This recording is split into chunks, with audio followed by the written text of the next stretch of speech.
you have to believe, and things change. If you go through the history of the world, everything evolves and changes, and if you lose faith, then nothing will change.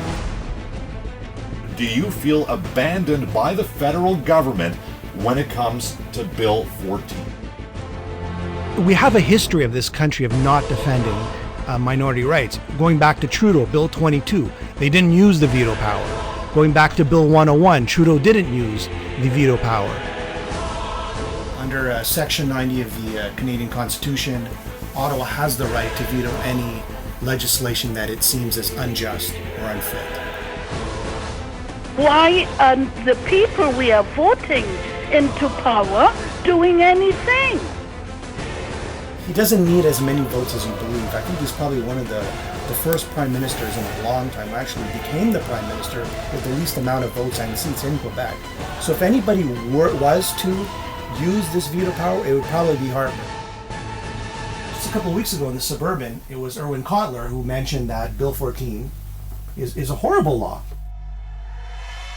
We all agree that the government is not having the best interests of Quebecers, and we're hoping that maybe it'll be defeated at the earliest opportunity. Then you have Peter Goldring, who is an independent MP, and he's actually in our sister group, or our parent group, the Special Committee of Canadian Unity.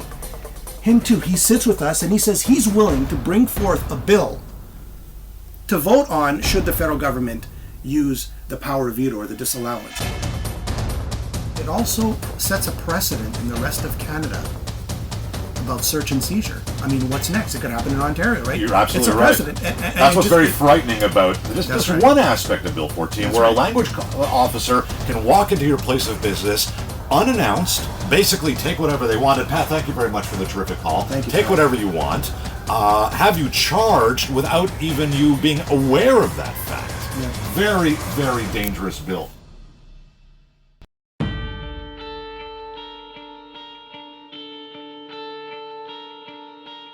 As Jimmy's mentioned before on many occasions, hey, strength in numbers. Exactly. And that's what this is all unite about. everyone together. I'm a believer that Quebecers, at the end of the day, all of them, nationalists, separatists, or Canadians, they believe in the rule of law and democracy. And if the federal government comes in and vetoes a bill like Bill 14, which is, I would say, unjust, I think Quebecers would say, thank you very much.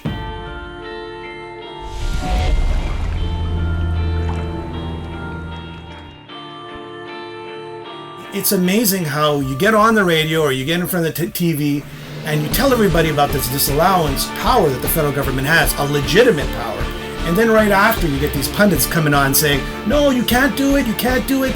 It's, they're in the pockets of either the Liberals or Conservatives or whoever's in power.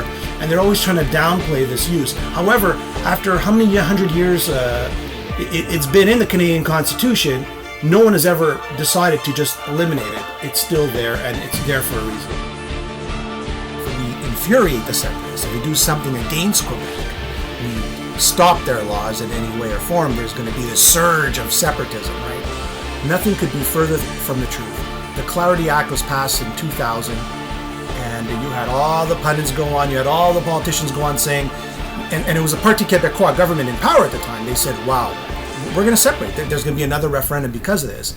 And nothing was further from the truth. Actually, separatism just actually went down.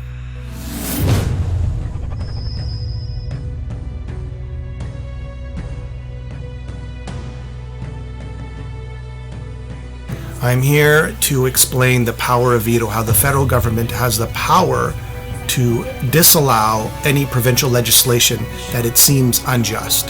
So if Bill 14 ever becomes law, we need the federal government to step in and to veto Bill 14 or Law 14. I think it's really important that all the communities stick together and lobby the government against Bill 14, as well as if the bill actually becomes law, then we should all rally together to get the federal government to listen to us and veto Bill 14.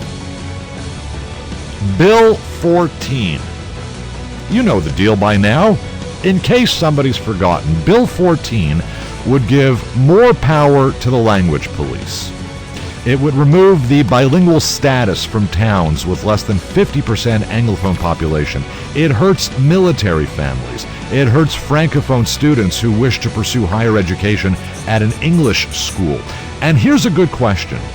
Where is the federal government on this? Why has Ottawa basically ignored Quebecers who are sick and tired of having their rights trampled upon?